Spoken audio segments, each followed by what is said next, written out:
مال کے اندر اللہ رب العزت کے دو حق ہیں۔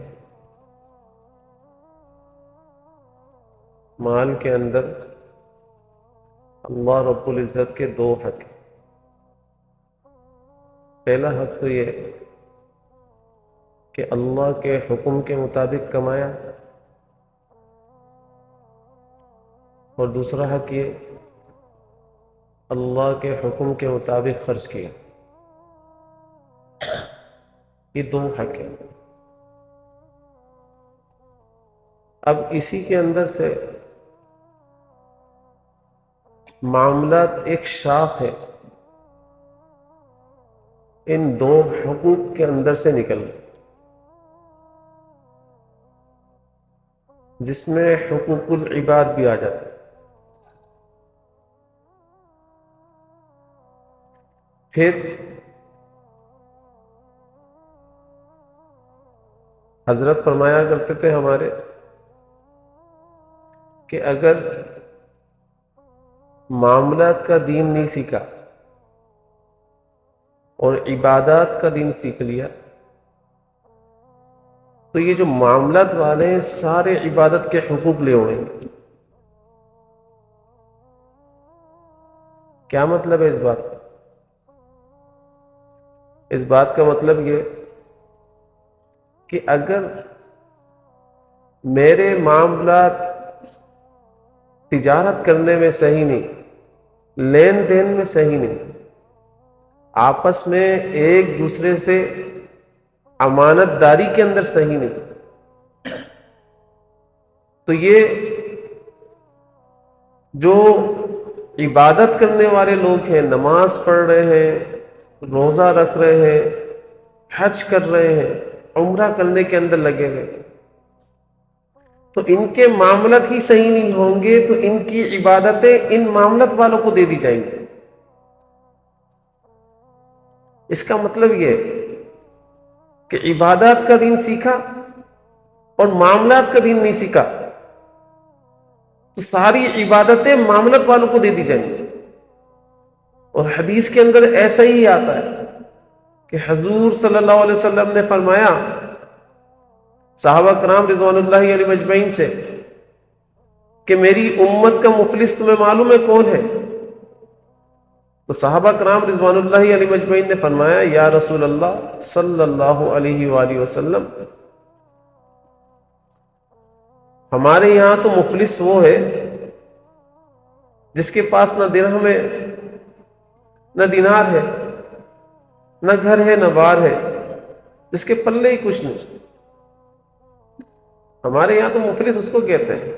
فرمایا نہیں، میری امت کا مفلس تو وہ یہ ہے جو قیامت والے دن نمازوں کے عبادات کو لے کر آ رہا ہوگا، نمازوں سے اپنے اعمال کو سجا کر آ رہا ہوگا، روزوں سے اپنے اعمال کو سجا کر آ رہا ہوگا، زکوٰۃ سے اپنے اعمال کو سجا کر آ رہا ہوگا، حج سے اپنے اعمال کو سجا کر آ رہا ہوگا، اور جتنی قسم کی نفلی عباداتیں ہیں ان سب سے اپنے اعمال کو سجا کر آ رہا ہوگا، اپنی ذات کو سجا کر آ رہا ہوگا۔ لیکن کسی کو اس نے گالی دی ہوگی، کسی کا حق مارا ہوگا، کسی کی زمین پر قبضہ کیا ہوگا، کسی کی امانت کے اندر خیانت کی ہوگی، کسی کو دھوکہ دیا ہوگا، تو یہ ساری عبادت جو ہے نا ان سب حقوق والوں کو دلوائی جا رہی ہے۔ اور جب اس کے سارے اعمال ختم کر دیے جائیں گے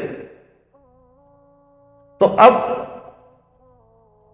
اس کے پاس کچھ بھی نہیں رکھے باقی بچے گا۔ تو فرشتے اللہ تعالیٰ کی بارگاہ میں عرض کریں گے کہ اے اللہ اب تو اس کے پاس کچھ بھی نہیں ہے۔ تو اللہ تعالیٰ فرمائیں گے نہیں، یہ جو معاملات والے ہیں ان کے گناہ تو ہوں گے نا، اب ان سب کے گناہ اس کے اوپر ڈالے جائیں، اور معاملات والے کے گناہ جو ہے اس شخص کے اوپر ڈالے جا رہے ہوں گے، اس کے پاس کچھ بھی نہیں، یہ آیا تھا اعمال سجا کر، اعمال لے کر آیا تھا، اعمال سے سج کر آیا تھا، لیکن خالی ہاتھ آیا تھا، لیکن خالی ہاتھ ہو گئے، بلکہ ان کے گناہ بھی اس کے اوپر آ گئے۔ تو حضور صلی اللہ علیہ وسلم نے فرمایا میری امت کا مفلس ترین آدمی ہے یہ، مفلس ترین آدمی۔ اس لیے دوستو معاملات کا دین سیکھنا ہے۔ معاملات جو ہے نا وہ طہارت کی طرح ہے، جیسے عبادت سے پہلے طہارت ضروری ہے نا، اسی طریقے سے معاملات کرنے سے پہلے معاملات کا دین سیکھنا ضروری ہے، یہ طہارت کی طرح ہے۔ اور حضرت فرمایا کرتے تھے کہ عبادت کے لیے آپ وضو کرتے ہیں، غسل کرنے کی ضرورت پڑتی ہے، غسل کرتے ہیں۔ اسی طریقے سے طہارت میں یہ بھی آتا ہے کہ آپ کے اندر جو دوڑنے والا خون ہے نا وہ بھی سود سے پاک ہو، وہ جھوٹ اور فریب سے پاک ہو، وہ حرام مال سے پاک ہو، یہ بھی ظاہری طہارت ہے۔ علماء حضرات فرماتے ہیں یہ باطن کی طہارت نہیں ہے۔ جس طریقے سے نماز پڑھنے کے لیے آپ کو وضو کی ضرورت ہے نا، اسی طریقے سے نماز کو قبول کروانے کے لیے آپ کے خون کے اندر پاکیزگی ہونی چاہیے، جو سود سے پاک ہو، جو حرام سے پاک ہو۔ اگر آپ کا خون اندر پاک نہیں ہے نا، سود سے، حرام سے، یقین جانے آپ کی عبادت قبول نہیں۔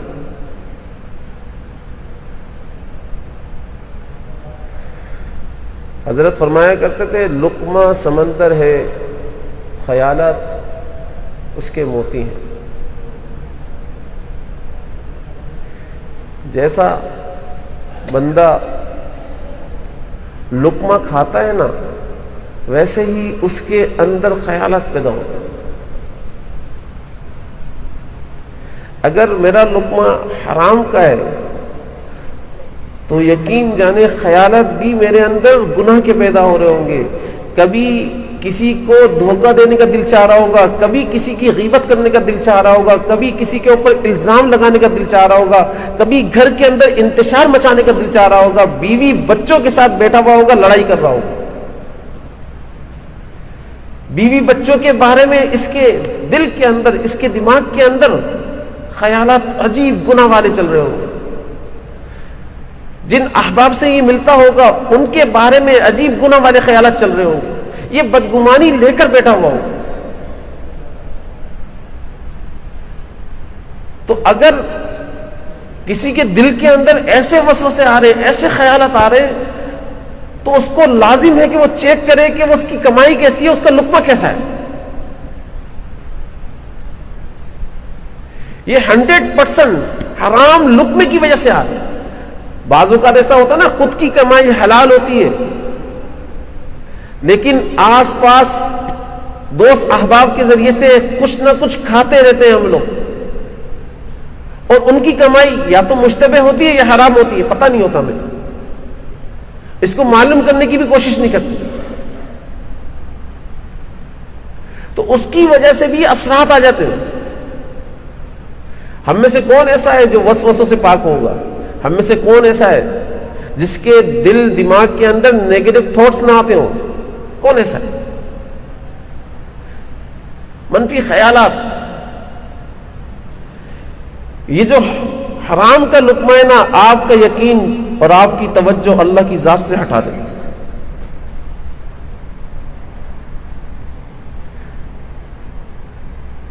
جب آپ کسی کو مؤثر سمجھنا شروع کر دیتے نا کہ بھئی اس سے بہت کچھ ہوگا، یہ مجھ سے دور نہیں جانا چاہیے،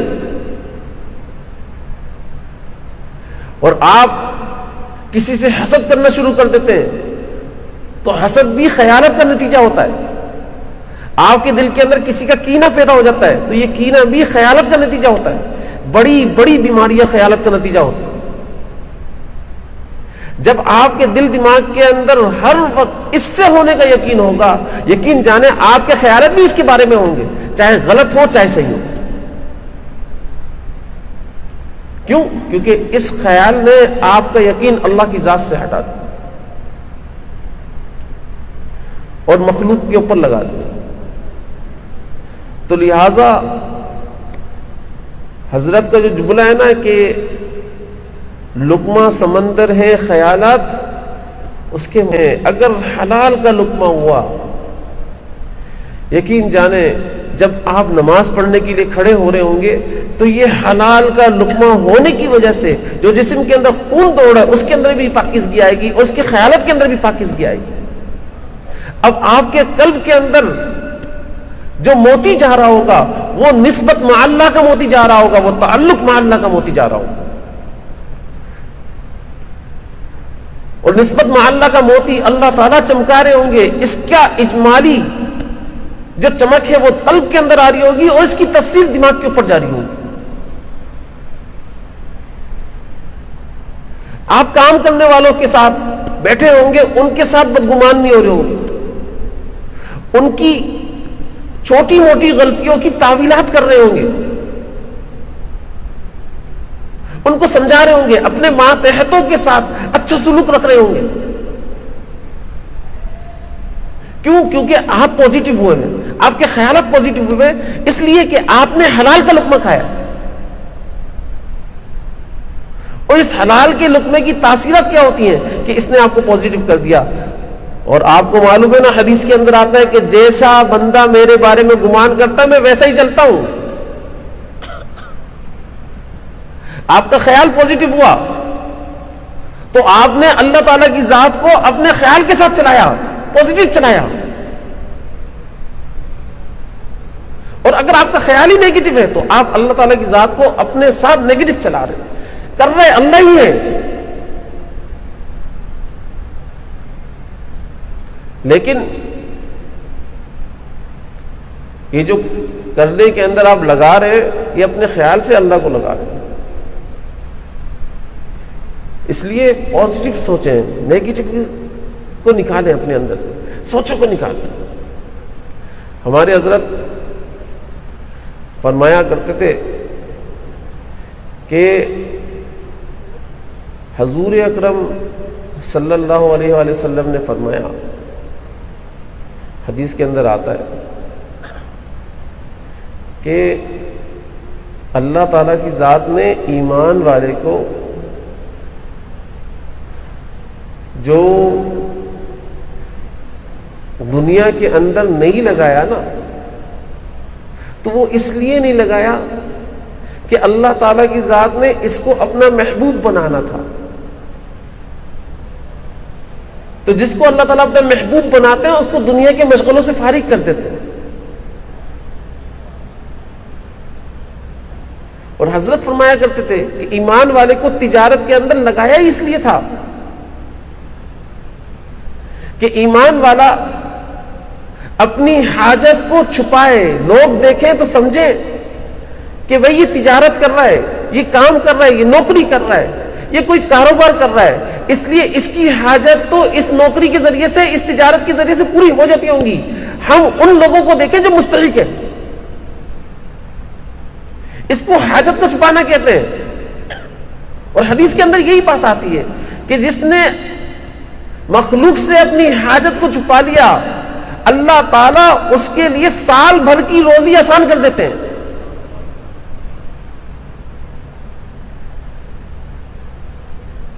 اور یہاں پر ہم توکل کا مطلب ہی نہیں سمجھ رہے ہوتے۔ بھائی توکل کا مطلب ہی تجارت کرنا ہے، توکل کا مطلب یہ نہیں کہ ہاتھ پر ہاتھ رکھ کر بیٹھ جاؤ اور اللہ تعالیٰ کی ذات کے اوپر یقین رکھ کر بیٹھ جاؤ کہ اب وہاں پر سے بغیر محنت کی کچھ آئے گا، ایسا نہیں ہے۔ توکل کا مطلب تو یہ تھا کہ آپ جو اللہ تعالیٰ کی ذات نے اسباب پیدا کیے ہیں اس کو یوز کرو، اور یوز کرنے کے اندر مقصد کیا ہو کہ بھئی میری حاجت، جو مجھے ضرورت ہے، جو مجھے پریشانیاں ہیں، وہ مخلوق کے سامنے نہ آئے، اے اللہ تیرے سامنے رہے۔ اگر میری اور آپ کی حاجتیں مخلوق کے سامنے آ گئیں، اسی وقت میرا اور آپ کا توکل ختم۔ توکل کا مطلب یہ نہیں ہوتا کہ میری اور آپ کی حاجتیں مخلوق کے سامنے آ جائیں۔ اس لیے حضرت فرمایا کرتے تھے کہ بھائی جب بندہ مسلمان تجارت کر رہا ہوتا ہے تو کہ ایمان والا تاجر ایسے ہوتا ہے، وہ اپنے دین کی تبلیغ کر رہا ہوتا ہے تجارت میں رہ کر، کسی بھی شعبے کے اندر جائے ہو، ہر شعبے کے اندر ایمان والے کو داخل ہی اللہ تعالیٰ کی ذات نے اس لیے کیا ہے کہ وہ اپنے دین کی تبلیغ کرے، اپنے دین کی دعوت دے کہ ہمارا دین کتنا خوبصورت ہے۔ اور ایمان والا تاجر ایسا ہوتا ہے، جھوٹ سے پاک، دھوکے سے پاک، خیانت سے پاک، ہر چیز، ہر قسم کے عیوب سے پاک ہو۔ لیکن آج ایمان والا تاجر کہیں نظر نہیں آتا۔ کوئی بھی سودا مل رہا ہوتا ہے تو وہ سامنے والے سے یہ کہہ کر خرید لیتا ہے کہ بھائی اس کو ضرورت ہے، لہذا اس ضرورت کی بنا پر یہ مارکیٹ ریٹ سے کم دے رہا ہے، تو چلو بھائی جب یہ مارکیٹ ریٹ سے اپنی مرضی سے کم دے رہا ہے تو میں اس سے یہ خرید لیتا ہوں سودا۔ یقین جانے حضرت فرمایا کرتے تھے کہ اگر اس طریقے سے اس نے سودا کر لیا اور مارکیٹ بالفرض مثال کے طور پر 10 لاکھ تھی اور اس نے آپ کو 9 لاکھ روپے میں دے دی کوئی چیز، تو 1 لاکھ روپے اس کے آپ کے پاس آ گئے ہیں، قیامت کے دن دینا پڑیں گے، قیامت کے دن دینا پڑے گا۔ ہم کیا کہہ رہے ہوتے ہیں، یار بڑا بارے کا سودا کیا، آج تو بڑا وارا لگ گیا، 1 لاکھ روپے بچا لیے۔ ارے وارا نہیں لگا، عذاب آ گیا آپ کے پاس۔ بھائی جو چیز آپ اپنے فائدے کے لیے سوچ رہے ہو وہی سامنے والے مسلمان بھائی ہے تو اس کے فائدے کے لیے کیوں نہیں سوچ رہے؟ مجھے صرف اتنی سی بات بتاؤ، آپ صلی اللہ علیہ وسلم نے کیا فرمایا ہے کہ کامل ایمان والا وہ ہے جو اپنے لیے پسند کرے وہ اپنے بھائی کے لیے پسند کرے، وہی ہے نہیں؟ تو بھائی آپ نے 1 لاکھ کا نقصان پہلے ہی اس کا کیسے قبول کر لیا؟ تو اس کا نقصان نہیں ہوا، یہ آپ کا نقصان ہوا ہے، آپ کو قیامت کے دن دینا پڑے گا۔ اور یہ جو سودا کر رہا ہے یہ اپنی مجبوری کے اندر جو کر رہا ہے کام، تو یہ خامہ خائی کے اندر دوسرے مسلمان بھائی کو گنہگار کیوں کر رہا ہے؟ بھائی اس کی بھی پکڑ ہوگی کہ تو نے کیسے اپنے مسلمان بھائی کو گنہگار کر دیا۔ بھائی یہ ہم نے پریکٹس معاشرے کے اندر دے دیے، اس وجہ سے آج اس کو ہم نے وارے کا نام دیا، اور اس کے بعد ہم یہ سوچتے ہیں کہ اب کوئی سودا ہوگا ہی نہیں یار، اگر میں مارکیٹ ریٹ پر دوں گا تو کون مجھ سے خریدے گا؟ ہر بندہ یہ سوچ رہا ہوتا ہے، نہیں سوچ رہا ہوتا۔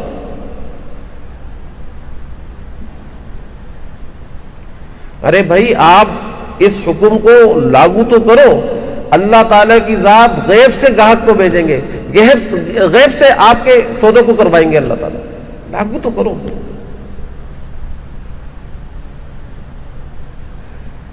ہم تو آرام سے اطمینان کے ساتھ ساری چیزیں کر لیتے ہیں، اور گھر کے اندر بیٹھ کر، یقین جانے حدیث کے اندر آتا ہے، حضور صلی اللہ علیہ وسلم نے فرمایا جس نے کسی کی 3 پائی ظلمن، 3 پائی کی کا ذکر ہے، ظلمن کھائی یا قبضہ کیا کسی کی زمین کے اوپر، تو اللہ تعالی 7 زمین اور 7 آسمان کو توق بنائیں گے اور اس کے گلے کے اندر لٹکا دیں گے اور فرمائیں گے اب اس کو اٹھا کر دکھا اس کے بوجھ کو، ایسے نہیں چھوڑ دیا جائے گا۔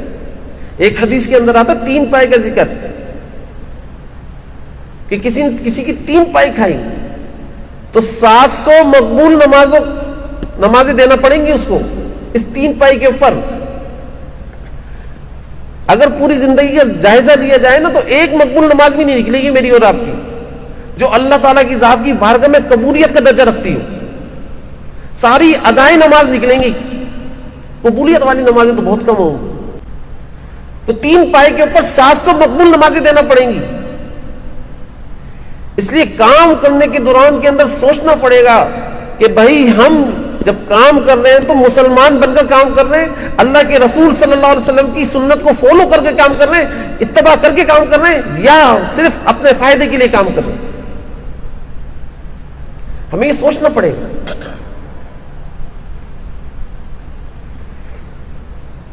حضرت ایک واقعہ سنایا کرتے تھے،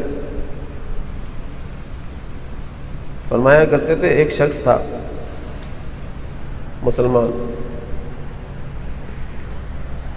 وہ کہیں جا رہا تھا 7-8 مہینوں کے لیے. تو اس کے پاس سونا تھا، زیورات تھے، کیش تھا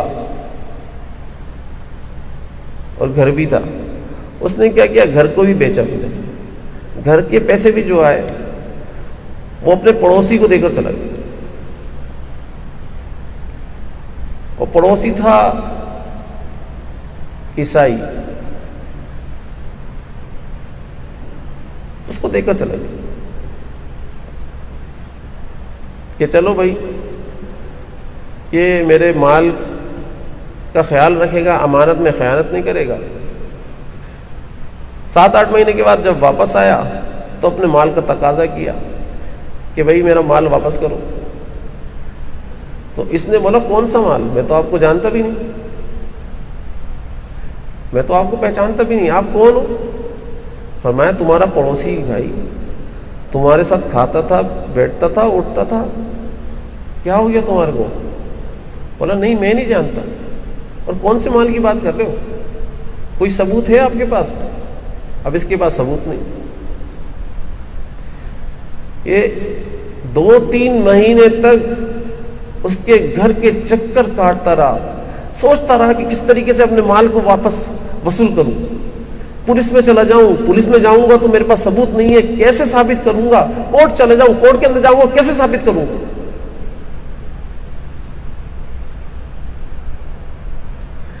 تو اس نے سوچا چلو ان کے پادریوں کے پاس چلتے ہیں. یہ ان کے پادری کے پاس گیا اور بولا اس طریقے سے اس شخص نے میرے ساتھ ایسا کیا ہے کہ میں اس کو امانت رکھوا کر گیا تھا، اور اب وہ یہ بولتا ہے کہ بھائی کون سا مال، کیسا مال؟ حالانکہ اس کے ساتھ اٹھتا تھا، اس کے ساتھ بیٹھتا تھا، بڑا زبردست میرا پڑوسی تھا، لیکن اس کے دل کے اندر کھوٹ آ گیا، بے ایمان ہو گیا، خیانت کر رہا ہے. اب آپ ہی کچھ کریں. اس پادری نے ایک پرچہ لکھ کر دیا اور بولا یہ پرچہ میں لکھ کر دے رہا ہوں، لیکن ایک شرط ہے، اس کو تم کھول کر مت دیکھنا.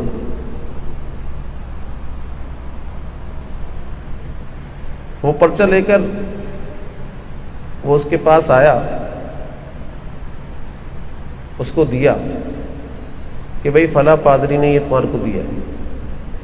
اس نے جیسے ہی پرچہ کھولا، پڑھا، فوراً پرچہ پڑھتے ہی اندر گیا اور جو اس کے جواہرات، سونے، چاندی، کیش، جو بیگ بھرے ہوئے تھے نا، وہ سارے لا کر اس کو رکھ دیا. بولا 2-3 مہینے تک میں آپ کے پاس آتا رہا، آپ نے مجھے مال نہیں دیا میرا. یہ پرچے کے اندر ایسا کیا لکھا ہوا جو آپ فوراً گئے اندر اور اندر جا کر مال لے کر آ گئے؟ ایسا کیا تھا اس میں؟ مجھے بتائے تو صحیح. بولا نہیں بس آپ کا کام ہو گیا نا، اب جاؤ آپ. بولا نہیں دیکھو معاملہ ختم ہو گیا، لیکن میں اس پرچے کے اندر جو لکھا وہ جاننا چاہتا ہوں، وہ بتا دو. تو اس نے کہا اس پرچے کے اندر لکھا ہوا ہے کہ تم مسلمان کب سے ہو گئے جو لوگوں کی امانتیں کھانے لگ گئے. یہ میرے لیے اور آپ کے لیے لمحہ فکر ہی ہے. بولا جب یہ پرچے میں نے پڑھا نا تو مجھے ایسا لگا کہ کسی نے مجھے بہت زبردست قسم کی گالی دی، اور میں فوراً جا کر اندر سے لے کر آیا ہوں اس کو، سارے مال کو. کہ بھئی یہ لے کر جاؤ، لیکن مجھے کوئی مسلمان کے یہ مجھے قبول قبول۔ آج ہم مسلمانوں کو یہ حال ہو گیا ہے، ہم امانتیں کھانے کے اندر لگے ہوئے، خیانت کرنے کے اندر لگے ہوئے۔ کسی بھی مسلمان کا یہ حال نہیں ہے کہ وہ اللہ تعالیٰ کی ذات کا یقین بنا کر بیٹھ جائے کہ رازق اللہ ہے، رزق اللہ اتارتے ہیں۔ وہ یہ سمجھتے ہیں کہ رزق اس کی جیب میں اتارا ہے، اس کی جیب میں سے میری جیب میں کیسے آ جائے، چاہے کوئی سا بھی طریقہ اختیار کرنا پڑے وہ طریقہ اختیار کرنا۔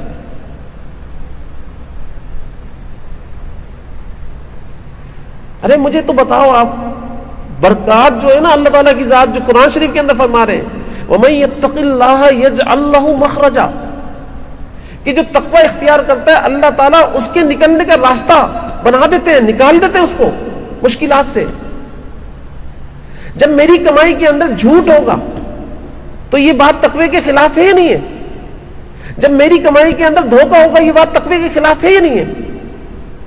جب میری کمائی کے اندر فراڈ ہوگا تو یہ بات تقوی کے خلاف ہے یا نہیں ہے؟ خیانت ہوگی یہ بات تقوی کے خلاف ہے یا نہیں؟ اب جاؤ کہیں پر بھی گھوم جاؤ، کوئی پریشانی تکلیف آ رہی ہے تو بھائی اپنا محاسبہ تو کرو، یہ تکلیف تمہارے دھوکہ دینے کی وجہ سے آ رہی ہے، تم تقوی کے اوپر نہیں چل رہے۔ اللہ تعالیٰ کی ذات نے وعدہ تقوی کے اوپر کیا ہے، اللہ تعالیٰ کی ذات نے وعدہ تقوی کے اوپر کیا ہے۔ ہر بندہ پریشان ہو کر جاتا کہاں پر ہے؟ کسی عامل کے پاس چلا جاتا ہے، بولتا میرا دکان نہیں چل رہی، میری فیکٹری نہیں چل رہی، میری رزق کے اندر رکاوٹ ڈال دی کسی نے، وہ فلاں دکان والا سامنے بیٹھتا ہے اس نے رکاوٹ ڈال دی، یا برابر کے اندر میرے ہی جیسے دکان لے کر کوئی بیٹھا ہوا، میری جیسی کوئی فیکٹری لے کر بیٹھا ہوا، اس کی تو چل رہی میری نہیں چل رہی، میرے کو لگتا ہے وہ کہیں جاتا ہے اس نے میرے اوپر جادو کر دیا۔ یہ سارے معاملے چل رہے ہوتے ہیں،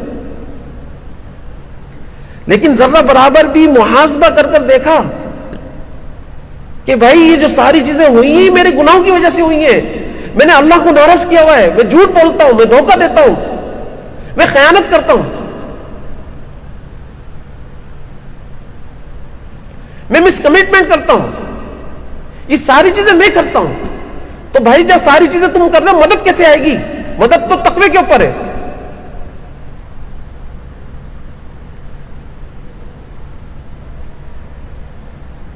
اور تقوی کو کہتے ہی اللہ تعالیٰ کے حکم پر جمنے کو، حالات کیسے بھی آ رہے ہو بندہ اللہ کے حکم پر جم جائے، اس کو ہی تقوی کہتے ہیں نا۔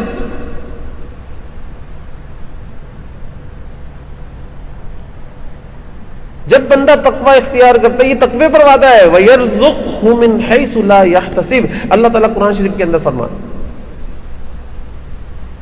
اس کو ایسی جگہ سے رزق دیتا ہوں جہاں سے اس کا گمان بھی نہیں ہوتا، بلکہ یہاں تک فرمایا ان اللہ بالغ امری، اللہ تعالیٰ خود فرما رہے بے شک، ان کا مطلب ہوتا ہے بے شک، حقیقت ہے،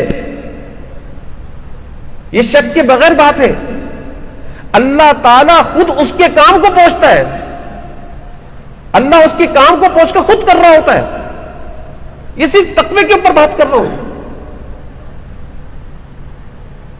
یہ تقوی کا انعام ہے۔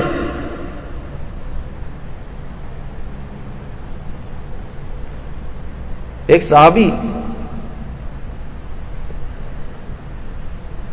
پیشاب کر رہے ہیں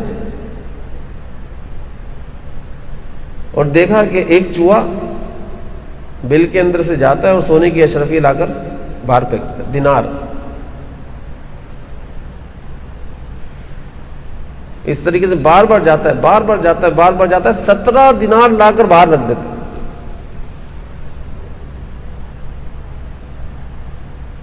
یہ قضاء حاجات سے فارغ ہوتے ہیں، 17 دینار اٹھاتے اور آپ صلی اللہ علیہ وسلم کے پاس جاتے کہ بھئی اس کا حکم معلوم کر لوں، یہ میرے لیے جائز بھی ہے یا نہیں ہے۔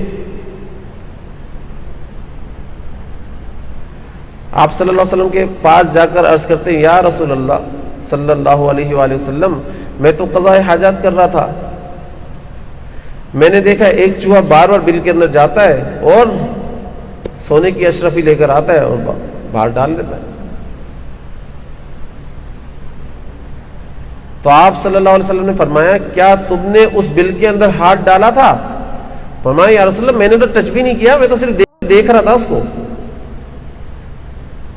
فرمایا اگر تم بل میں ہاتھ ڈال دیتے تو پھر ہمیں اس کا مالک تلاش کرنا پڑتا، اچھا ہوا تم نے اس کے بل میں ہاتھ نہیں ڈالا۔ یہ وہ رزق ہے جس کا وعدہ اللہ نے قرآن شریف کے اندر فرمایا وَيَرْزُقْهُ مِنْ حَيْثُ لَا يَحْتَسِبُ، کہ اللہ تعالیٰ کی ذات نے تمہارے کو رزق دیا ہے اور ایسی جگہ سے دیا ہے جہاں سے تمہارا گمان بھی نہیں ہے۔ یقین جانو، صرف تقوی کے بارے میں سوچ لیں کہ ہم ڈرتے ہوئے چلیں گے، ہم اللہ تعالیٰ کی ذات کے حکم کو پورا کرتے ہوئے چلیں گے، اس کمائی کے نقشوں کے اندر جو اللہ کے حکم ہیں، احکامات ہیں، اس کو فرما برداری کے ساتھ نبھاتے ہوئے چلیں گے، کسی کو دھوکہ نہیں دیں گے، کسی کی امانت میں خیانت نہیں کریں گے، کسی کی جیب کا پیسہ اپنی جیب میں لانے کی کوشش نہیں کریں گے، کوئی وعدے کا سودا اس طریقے سے جس سے اس کو سامنے مسلمان بھائی کو نقصان ہو رہا ہو اٹھانے کی کوشش نہیں کریں گے۔ یہ موقع آتے ہیں، اس موقع میں بتانا ہوتا ہے رازق تو ہے، یہ وعدے کا سودا رازق نہیں ہے۔ یقین جانو آپ مسلمان بھائی کو نقصان پہنچائے بغیر مارکیٹ ریٹ پر کوئی چیز اٹھا لیتے ہو، اللہ تعالیٰ آپ کی اٹھائی ہوئی چیز کے اندر برکت ڈال دیں گے، برکت ڈال دیں گے اور خوب دیں گے، خوب۔ لیکن کوشش تو کرو،